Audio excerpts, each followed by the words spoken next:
Do not mess with Storm and Rogue. Don't do it. You take the powers or kill the man, you're done, son.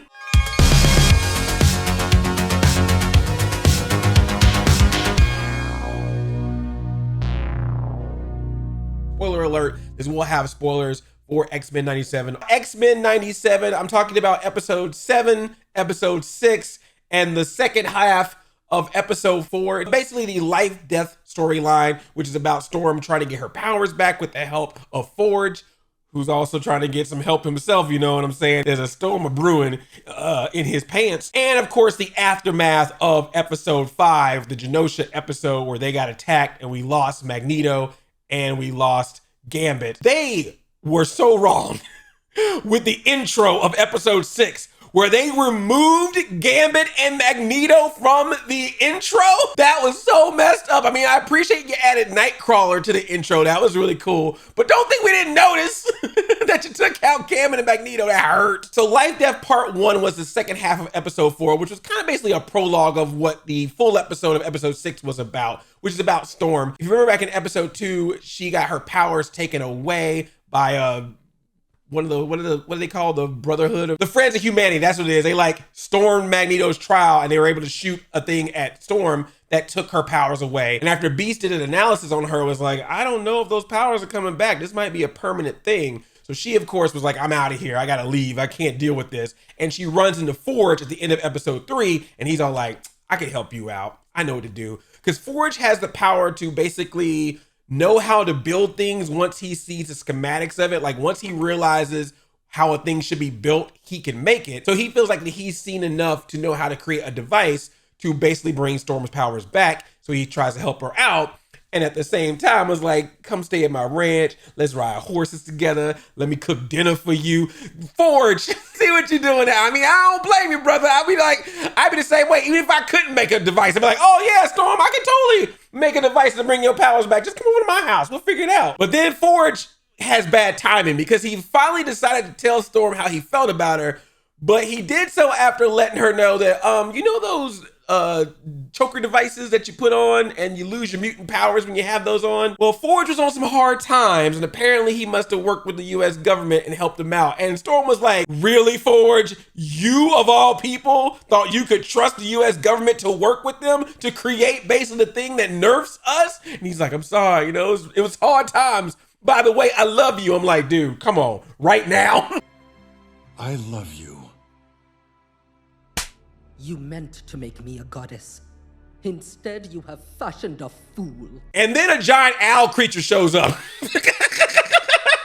That's X-Men for you, baby. Love, relationships, betrayal, drama, and then a giant owl creature that feasts on your fear. So yes, the adversary shows up. It's this mystical owl-like being. Voices Storm. Allison Seeley Smith voices the adversary as well.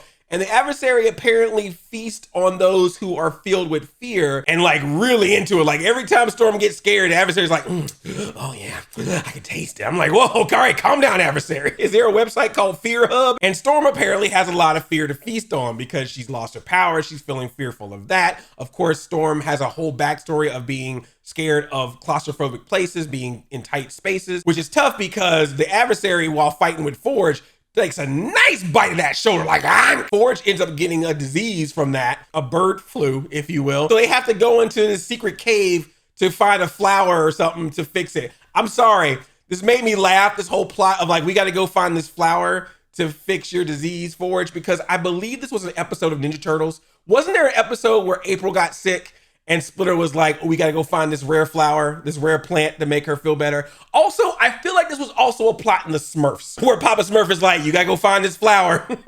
Oh, Brainy's sick or Jokey got turned into something, so you gotta go find this flower and Smurf it. So it's just nice to know that even though this is so mature for Disney Plus, and we're the grown folks who grow up on X-Men 97 is watching this serious show, I'm like, y'all doing plots I've seen in Ninja Turtles and Smurfs. Still got that Saturday morning in you. I respect that. But of course, while she's there, the adversary is like, give me that fear, give me that fear, give me that fear. But what the adversary points out, which I thought was very interesting, and we saw this happen in the episodes prior, Storm's all like, I lost my powers, I regret not having my powers now. And the adversary is like, no, I saw that conversation with you and Jean Grey. You were talking about wanting to be human before this happened to you. You were already denouncing your powers and your gifts before you even lost them. That's what I've been tasting on. But Storm eventually is like, yo, get off my back, bird. Zap, zap, get off my back, bird. Thunder, thunder. I ain't afraid about being me no more. Lightning, lightning. Oh, and then she goes through some freaking Power Rangers morph, Sailor Moon transformation, over 9,000. She digivolves, pokevolves. She changes into this whole black outfit and the mohawk becomes the hair flowing out. Oh my God. Excuse me for a second. I ain't done this in a minute. God dang. I mean, I know she's an animated character, right? But she is still a human animated character. But man, when that hair was flowing and that black outfit came on, I was like, slay, queen, slay. Step on me with your thunder. Strike me with your lightning. I want to feel the storm. Zap me, put the rain on me, snow on me, hail on me. God dang. Needless to say, I like the scene. So I think Storm got her powers back and then turned on the TV and saw Genosha was destroyed. And while Genosha's getting destroyed and Storm is trying to get back her powers, freaking Charles Xavier is up in space getting married. So the thing about Charles Xavier, at the end of the series, the original series, he went up in space with his space girlfriend trying to get cured or helped. But on Earth, we just all assumed that Charles Xavier had been killed. So he's up there with, what's her name? Philandria? Philandria, this is the woman from space that Charles Xavier has a thing for. This goes back to the original series. I actually saw those episodes recently. In case you didn't know, I am watching the original series simultaneously with the new series, which has been fun and confusing, but also fun. But she's now ruler of the Shi'ar, and she even got a suit for Charles to help him walk, and now she wants to marry him. Only problem is, nobody from her kind has ever been with a human, and there seems to be some problems brewing when she, an alien, Shi'ar alien, wants to marry a human, and their family seems to have issues with it.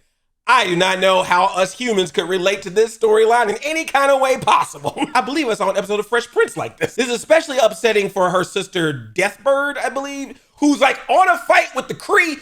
Ronan the Accuser's up in here. What? Yeah, Ronan the Accuser makes a cameo and Deathbird is like fighting him. Even at one point knocks him down on the ground and like steps on his face. You see like a little bit of blood coming from his face from her heel.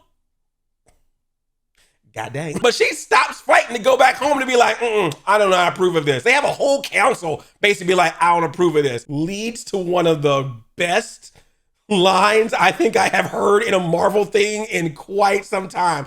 One that made me go, did they just say that? I gotta play it. You just gotta hear this. Xavier would see his Milky Way ghetto become our new throne world. She referred to Earth as the Milky Way ghetto. I was like,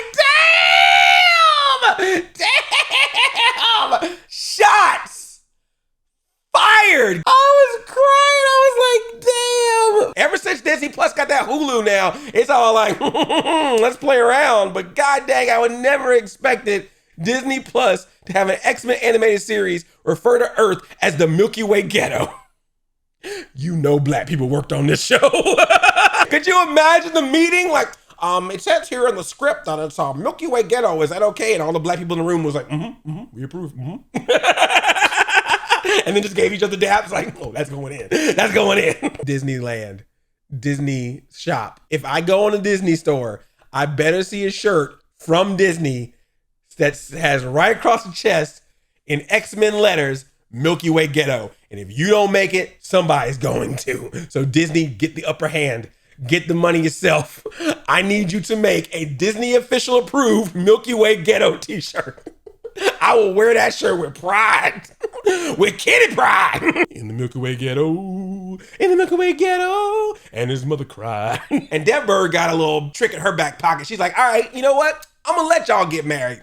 Just one thing. Charles Xavier has to have his entire memory wiped. He cannot remember anything about Earth. And you know what, Landria? You gotta be the one to do it to him. Damn. Damn, the drama in this show. Wow, a person having to give up their entire history of themselves in order to be assimilated into another group in order for them to find acceptance, knowing they still will probably not accept him because I'll always know that he is not one of them. Again, not a thing we humans could possibly relate to. So Charles was about to do it because he's like, I mean, the things you do for love. But of course, eventually he's like, not only am I not going to do this, but let me also remind you of the powers I have. Basically creates a classroom for the entire council to sit in, puts an apple in Deathbird's mouth, and it's like, let me tell you something, we coexisting. That's what makes us all powerful. Y'all think the only way to be powerful is to make everyone submit to you and lose who they are to be a part of you, where I'm gonna show you that all of us being different but working together is what's powerful. And we're all like, oh, way to go, Charles. And then Charles is like, let me tell you about my X-Men, for example. Oh, shoot. I especially love that part when he was all upset seeing what was going on in Genosha, and he was just like, no, they were dancing, drinking wine, making love. I was like, damn, you were getting all that, Charles, you little freak. He was like, I was watching them bone and now they dying. What's going on here? No, they were dancing, drinking wine, making love. Oh, my children of the atom. If I remember correctly, I think Charles is an empath, so when he noticed that Gambit died, he felt that. Like they had that gigantic Gambit pop up, death. Whoo! And he just fell on the ground. He's like, I can't take this. And he looked at Landra like, woman, I love you. I know you want me to be your king. Show these bigoted people how to operate for real. But my children of the atom, they dying. I gotta go back. It's time to go back. The big question is, who made this giant mastermind, the three-headed Triclops that took down Genosha? Of course, it was Trask, but he was able to do it with some DNA and was working with old Mr. Sinister. Mr. Sinister? Like we always talk about, ooh, Magneto is evil, Magneto is bad. Mr. Sinister is there the whole time, y'all. We always seem to forget till his ass shows up and it's like, oh, that's right. This motherfucker. Meanwhile, this dude, Mr. Sinister, is in his name. He's literally walking in and go, my name is Mr. Sinister. Why y'all not thinking about me? And you know Apocalypse is watching this all like, yeah, I don't know what y'all problem is. There's a funeral for Gambit. I love the funeral scene. I love that in the funeral scene they had, you remember that episode of the original X-Men where Gambit went back home because he had to help out his brother and they had that whole thieves group. They were at the funeral. I thought that was a really nice touch. I just love how they've been peppering in these like background cameos based on characters from the original series. That's really good. They also gave a nice shout out to Callisto and Leech for dying. All the X-Men are there except for Rogue. Jubilee's like, how could Rogue not be here? She loved him. He saved her. Nightcrawler and Wolverine is all like, you gotta deal with grief your own way, bub.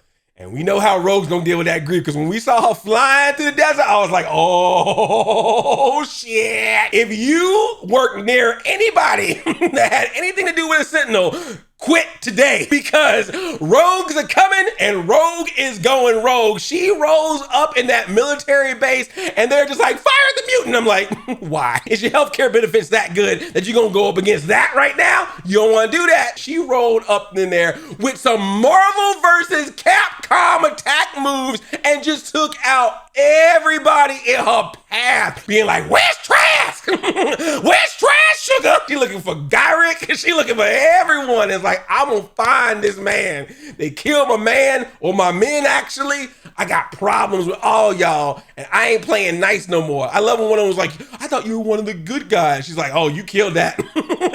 It's bad, Rogue, now. And I'm like, give it to me, Rogue. Was that freaking Thunderbolt Ross? The part when Rogue busts into the military area and she's looking for Trask, I feel like she was talking to Thunderbolt Ross there. She even went up against Captain freaking America. Hold on to that thought. Okay. So one of the other issues with the whole Genosha thing is some typical nonsense. They get attacked, right? The mutants get attacked. The mutants, of course, when they retaliate, and now everyone's all like, oh, but the mutants are being so mean now, and we don't know if we can associate with that, because like Cyclops calls the president's like, it's election year, so I don't know if I want to be a part of that. Roberto, Jubilee's like, look, what if we were here? We could have died in Genosha, and your parents don't know if you're a mutant. Is this the way you want them to find out if you get killed in battle or something? So they go back to Roberto's house, and Roberto's like, Mama, I'm a mutant, and Mama's like, I know.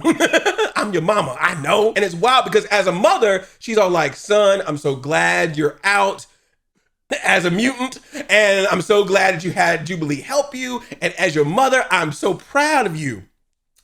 But as a businesswoman, we have a little bit of a problem because I can't have you associated with mutants because we got corporate investors and that might be an issue. Woo! But the Captain America thing, this one hurt. Stand down, Rogue. Please. I know everyone's probably all excited, like, oh my God, Captain America's in this episode. Nah, that's not my Cap, okay? Chris Evans would have helped out Rogue. Anthony Mackie is probably already down in Mexico with the Winter Soldier and probably freaking Zemo as well. But this Captain America's all like, Rogue, I'm sorry about your mutants and I wish I could help you, but you know, you going down in Mexico and me being with you. This uniform shows up in Mexico bashing heads in with you. It sends a message. I don't know, the American people may not want that. And she was all like, oh, America's top cop can't do that. And I love the part where she was like, oh, you don't want to help me? Then you don't need this. Took his shield, flew up in the air, and slung that thing way away and was like, fetch. I